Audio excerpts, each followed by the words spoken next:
Erika Andersen, welcome to the Human Capital Innovations Podcast. Thank you. I'm thrilled to be here.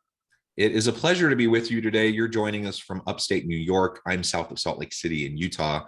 And today we're going to be talking about your recent book, Change from the Inside Out, making you, your team, and your organization change capable. I think that's an incredibly important topic in this day and age. The nature of work, the world of work is shifting so rapidly. There's so much disruption, not only in relation to technology, but just in terms of work modalities and how we do the work that needs to get done. So change is inevitable. We need to learn how to lean into that change and be ready for it. That's easier said than done because we're all human animals. We're all resistant naturally, I think, to change. And so we have to find ways to break down that resistance and help people become more capable of successfully navigating change in a healthy way. As we get started, I wanted to share Erika's bio with everybody. Erika Andersen is the founding partner of Proteus International, a coaching, consulting, and training firm that focuses on leader readiness. For over 3 decades, she served as a consultant and advisor to top executives at today's leading organizations, including Amazon, Spotify, Charter, Spectrum, and the Yale School of Public Health. She's the author of 4 best-selling books, including Growing Great Employees and Be Bad First, is a popular leadership blogger at Forbes.com, and is the host of the Proteus Leader Show, a business and leadership podcast globally ranked in the top 10%. Her newest book is Change from the Inside Out, as I mentioned, which came out in October of 2021. I'm super excited to learn more about that. Anything else you would like to share with us by way of your background and personal context before we dive on in? No, that is a wonderful setup. Let's talk. Let's go. All right. Well, whenever I'm interviewing authors, I always like to start by just asking about why this topic, why now? You've been doing this work in this field for a really long time. What was the impetus for the efforts you put into writing this book? Because I know it's a Herculean effort to get all those thoughts down, to write something and to send it out there into the world. So tell us more about your process and why this book, why now? Yes, as an author yourself, you know that process. So I always write books when I get curious about something and I want to crack some kind of a code. So in 2018, and we at Proteus have had a change practice for over a decade, almost 15 years. And we have, I'm sure we'll talk about it, we have a good process that integrates the practical kind of nuts and bolts side of making organizational change with that key human side that a lot of people don't even focus on. So we were doing a good job. And I noticed that people still had a hard time. People still, as you said, we're all human animals. It's hard. And so 2 things I got curious about. One is, why is change so hard for us? And the other was, what actually happens when a human being goes through a change psychologically and emotionally? I felt like if I could find good answers to those 2 questions, it would be very helpful to people. It would help not only leaders and framers of change, but also anybody who needs to go through change, which is, as you said, everybody, right? So that's what really led to the writing of this book. And I think I found good and useful answers. Yeah, excellent. And the timing's really good and important because of what we've been dealing with the last couple of years with the pandemic, which has only accelerated us into change, especially in the world of work and the shifting nature of the work that we do. So professionally, the change that we've all been experiencing, I think, has been tremendous. And of course, in terms of our families, our home life, our community life, our personal lives, those changes have continued to happen as well. So like you said, resistance to change, that's nothing new. We've known that that's a big barrier to effective implementation of change initiatives for forever, because they're always just so hard. But it's really to be able to help us recognize how to get out of that resistance and to move beyond it is so important. Well, and I'd love to, if you don't mind, start by talking about that. I would love for our term of art to become not resistance, because resistance implies a conscious, like, I'm not going to do this, I hate, and it's much deeper and older. And anyway, I'd love to talk about a little bit about what I discovered about why change is hard for us. Would that be okay? Yeah, for sure. Okay. So as I started thinking about it, I looked at history. History is such a good place to look for why we are now. It often arises out of what we've been, right? And what I realized is that if you think about any person's life a couple of hundred years ago, 200, 500,000 years ago, that life, for the most part, that person's life would have been unimaginably stable to us. Right? They would have probably grown up in the same place their parents grew up. They probably would have done the same work their parents did, eaten the same food, gone to the same church, lived in the same town. Just, and even the changes were predictable. A bad year for crops, somebody has a baby. It's just very stable, very predictable. And in that life, a couple of 100, 500 years ago, any large change, which didn't happen very often, would have almost without exception been disruptive, been a threat and a danger.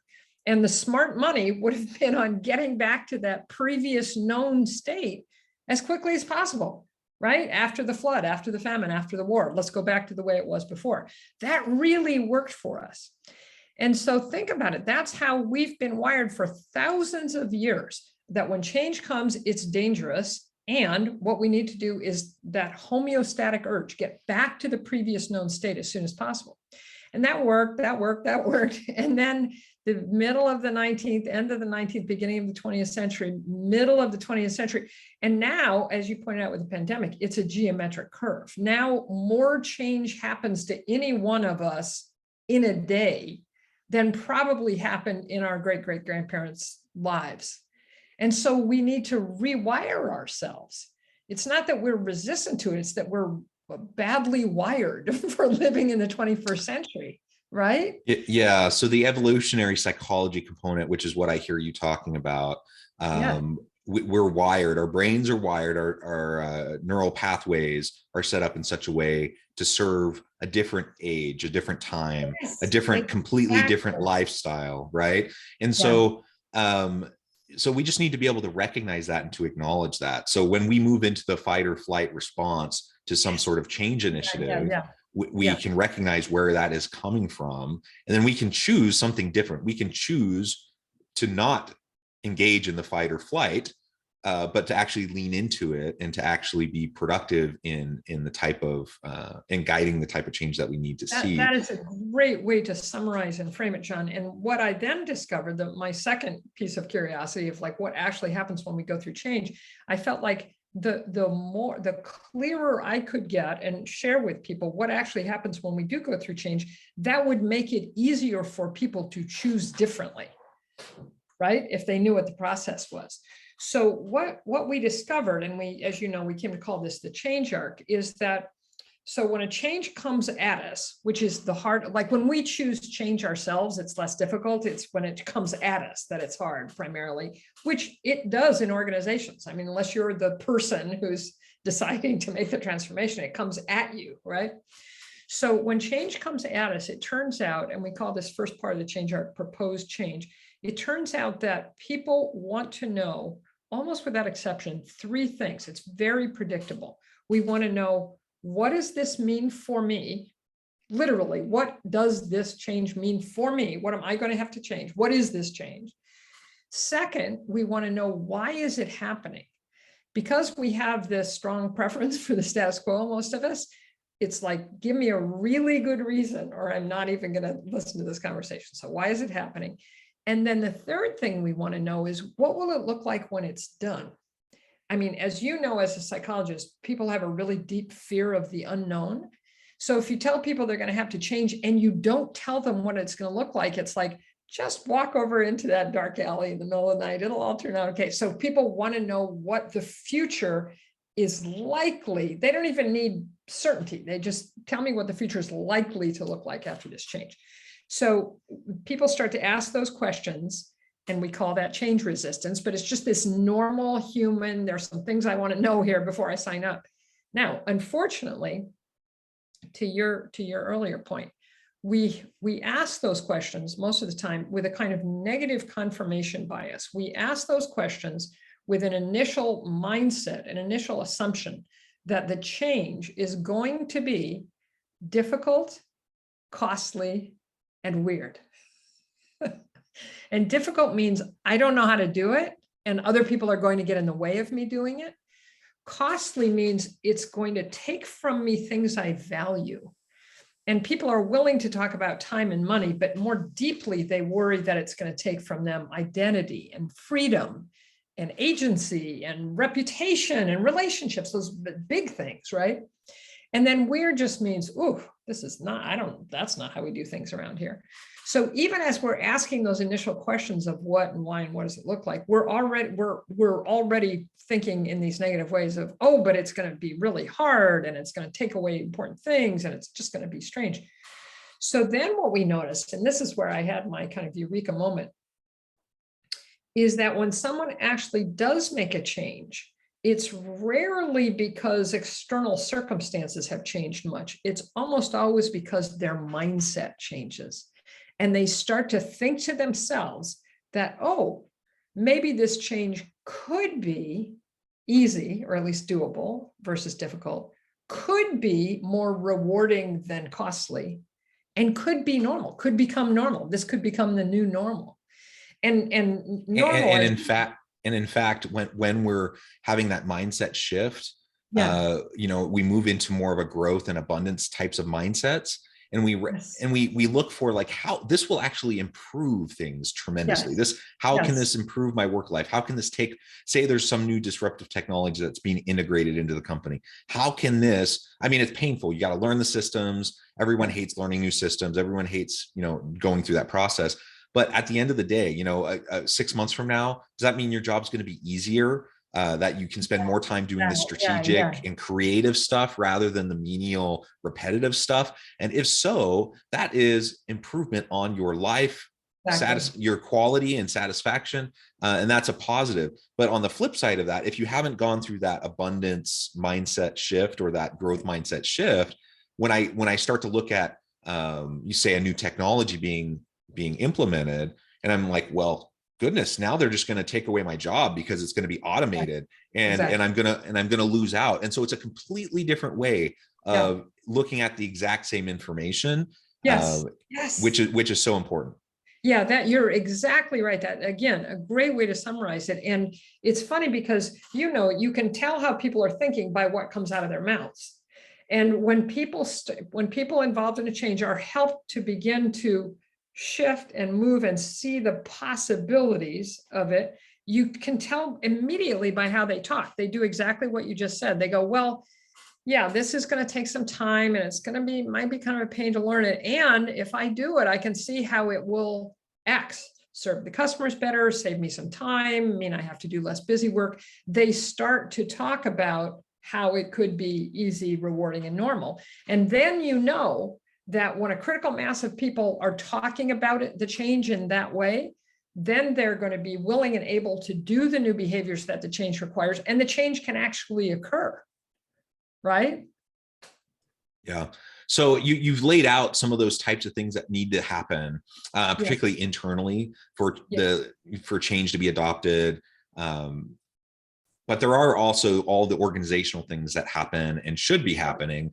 And frankly, a lot of times change initiatives don't have the impact that are desired, and they fail because leaders and organizations and the structures that they put in place really don't help to facilitate and sustain that change. So maybe, tell us a little bit about what you found as you're putting together your book about some of those biggest mistakes that you see organizations and leaders engaging in when they're trying to push a change initiative. Oh, I love that question. So, in the book, as I talk about this, exactly what I've talked about, why change is hard for us, based on our historical wiring, how an individual person goes through change. And then I talk about our 5-step change model, which is very, it turns out, great minds, very lined up with a change arc, and is really built to overcome those mistakes that people make. So the first step of our change model is self-named, clarify the change and why it's needed. So that's the first thing that people do wrong. Often even a big change, they just kind of roll into it without ever that. It's usually, as a fairly small kind of change initiation team, some senior people thinking about the change. sometimes they just start going and they don't stop and say, okay, what exactly are we changing? What are the risks and rewards of changing that? And how are we going to frame it up for people with a why that's compelling to them? And can I add that sometimes you got that smaller leadership team, right? That's leading out on this, maybe some sort of a multifunction, interfunction task force or something like that. All of these people have probably been in tons and tons of meetings to talk about all of this, right? And so I think sometimes it's laziness. Sometimes it's just not doing their due diligence, that they don't think about how to communicate this and frame it up for the rollout and for everyone else. I think sometimes they just forget that they've been embedded in it and it comes naturally to them. They fully understand the why, and they forget that nobody else knows anything about it. And so they jump from like 0 to 60 in a second, instead of taking a little bit of time to rev people up. Yes, that's exactly right. And in fact, there's a graphic in the book, and it took me a long time to help the designer understand what I was trying to say. That shows the 5 steps of our model, and it shows individual people going through their change arcs at different ways along the path. And what you're saying is exactly true. Like, let's say there's not even the task force yet, but a small senior leadership team who's starting to think about a change. Let's say they're deciding that they're going to change their manufacturing facility. They're going to change their production process. And as you say, they've been thinking about it for a couple months. They've gone through their change arc. They've asked the questions and started out thinking it was going to be difficult, costly, and weird, made that mindset shift. And then, as you say, they turn to the next level of people, maybe the task force, and they're like, okay, we're going to do this thing. You guys are all good with it, right? And they expect them to somehow magically be where they are after 2 months, 3 months, 6 months of thinking about it. I couldn't agree with that more. And it's one of the things that makes the change arc a useful frame, because you can say to leaders then, remember that everybody that you tell is going to start going through their change arc the moment they hear about it, and it's going to take them some time, just like it took you some time. So it's a helpful frame, right? And to also recognize that people process things at different speeds. And to make it personal for a second, I just think about me and my spouse. We've been married about 20 years. We know each other very well. We have very different personalities, very different styles. And I tend to be more, I would still say I'm a bit risk averse. I don't like to take, crazy risks, but I also don't mind trying things and, taking reasonable risks and whatever. And my wife is much more risk averse than I am. And so we could even start at the same place with the same information at the same time in terms of this change arc. And I just process things differently than her. Yes. And it takes her a different amount of time. It usually takes a bit longer for her to get, so I get to a place where I accept it and I'm like, okay, let's do this. And it takes me X amount of time. And then it might take her X squared or X plus 10 or whatever. And I can either be a jerk about it and put pressure on her, or I can let her sit with it and go through the process and be supportive where I can. And otherwise be patient. And then she'll come along. Yes. Right? Oh, what a great example. And it's exactly the same with me and my husband, by the way. And not only I'm pretty good at not putting pressure on him or being a jerk about it, but I also know that he, for instance, needs more information than I do. And so, if I can help find that information, or if I just get out of his way and let him gather the information, that's a great example. And the more leaders in change initiatives can do that, can recognize that, as you say, people process things at different times. That's great. That's really great advice. So then the other thing I wanted to say about that first step is the why. And you started to say this, but the why for that small senior team may not be at all compelling to the larger organization.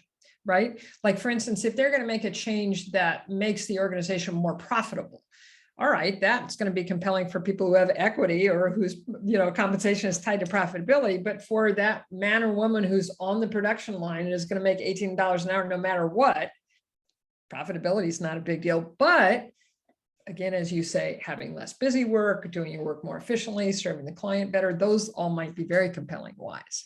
So that's the first step. You think about what and why. And then the second step is called envision the future state. And that's where that little team, again, on behalf of the organization, has to get very clear about what do we think it will look like when we've made this change? And how will we measure that success? So both kind of the aspirational, this is how the organization is going to be better, and how will we know if we've actually gotten there, right? And again, doing it on behalf of the organization. And you notice that those first two steps, those are those three things people want to know. What is this? Why is it happening? What will it look like? Okay, so then the third step, and I think this is what you were talking about, we call build the change. And that's where usually it's not that very small senior team that's going to manage and drive the change. So you build a change team and you bring them in the same way we've talked about. Here's the change, here's why it's happening. What does this mean to you? How are you going to do it? So you get them on board. And you also think about any other stakeholders that you haven't thought about yet who could get in the way or help, but aren't either on the change team or on that initial team. And then the main task of that third step is, to your earlier point also, really build a good practical change plan. Make sure, any change is a project, right? And you can't forget about that part of it. You really have to think through, what are we going to have to do? What order should we do it in? Who's going to be responsible for it? And make a really good plan for the change. So that's the third step. Now, the fourth step is the thing that, in my experience, most often doesn't happen in organizations, and we call it lead the transition. And that's where you figure out who's going to be most affected by the change psychologically and emotionally, and how. What are going to be the most difficult things for them? What are they going to think is difficult, costly, and weird? And then we have, and I can explain them to you if you want, we have these 4 change levers in the sense of, force multipliers, things you can, kind of principles you can apply to help create what we call a transition plan, an actual human transition plan, which you then layer on top of the practical plan and do them at the same time. So you can help people through the change as you're making the changes. And then the last step we call keep the change going, because as you know, changes, especially organizational changes, always have unintended consequences. And so if you just make the change and walk away, you're going to miss a lot. It's likely to fail. And if you keep your eye on the ball, one of the great things is where you usually find out, if you're listening, that things aren't working as well as they should, is from the people affected. So, right. So you get their input, they feel engaged and like they have some agency, you get their recommendations about how to make it. So you make sure that the change is successful. The other thing that you can do in that fifth step is look at the overall organizational impediments to change. When you try and make any large change, you notice that there are things in the systems and processes, things in the structure, things in the culture that have gotten in the way of this change, but will also get in the way of all future changes, right? So this is a good time to look at those and repair those. So I feel like I think has a lot of places where, okay, here's a mistake you could make, here's how not to make it, Yeah, and having a culture developed in your organization of change readiness and change capability, I think is really vital, because like we've been saying this entire episode and this entire conversation, change is inevitable. The rate of change is only increasing, even exponentially over the last couple of years. And so we need organizations, we need teams, we need individuals on our teams that are ready to lean into the change. And if that's not there, then we need to take the steps now so that we are more ready for the next time. And like you said, when you're going through a big scale initiative and things aren't working and you hit those barriers, and there's those gaps that get identified, lean into that, like actually identify those, recognize, like we tend to get self-conscious, we get self-protective when we start to see, what we call failure, because something's not working the way we wanted it to. And if I'm in charge of that thing that didn't work the way we wanted it to, now I'm all of a sudden I'm afraid of my job, or I'm afraid of, someone thinking I'm not capable. And we need to get past that. So if we can get past that, so we can just acknowledge what's happening, so that we can change the systems for the next time, we're going to be in such a better place. Yeah, I love that you keyed into that. And there's a part in the book, and when I'm talking about step 5, when I talk about exactly that, and I say, when just what you said. If somebody's in charge of a certain part of the change and it's not going as planned or it's not going well, it's so easy to get into that, again, negative, restrictive mindset. This is difficult, costly, weird. So you have to make that same mindset shift relative to changes. It's like, oh, but if we can make it better, that would be better. And it might take time. It might be a little embarrassing, but yeah, it'll be better. It'll take us to a new normal. So yeah, helping people, it's like, teaching people how to fish versus just giving them fish. That's why we've ended up using the word change capable. It's like, okay, use this change to get good at change, so that subsequent changes that are a result of this change, changes that have nothing to do with this change, you'll be better able to deal with them going forward, right? Yeah, I love it. Well, Erika, I note the time. I'm going to have to let you go here in just a minute and get on with your busy day. But before we wrap things up for today, I wanted to give you a chance to share with listeners how they can get connected with you, where they can find your book, and then give us a final word on the topic for today. Okay, wonderful. So you can go to my website, which is easily spelled my name, erikaandersen.com. And also my Twitter handle is Erika Andersen. And you can find the book there, or you can find it at Amazon. It's, hard copy, electric, audio, which I recorded. So if you want to listen to my voice for 8 hours, you can do that. And you can also go to our business website, which is proteus-international.com, and find out how we work with clients and what we do. And I think the last thought I'd love to share with you is, and your listeners, is we are capable of doing this. We can change the way we think. And that is a powerful thing to recognize. There's a wonderful quote from Heraclides, I think, who said, we can't always control our circumstances, but we can always control our reaction to those circumstances. And that's what we're talking about here. And it's a powerful thing to recognize that. Yeah, beautifully said, Erika. It's been a pleasure. I encourage listeners to reach out, get connected, find out more about what Erika can do for you. Check out the book. And as always, I hope everyone can stay healthy and safe, that you can find meaning and purpose at work each and every day. And I hope you all have a great week.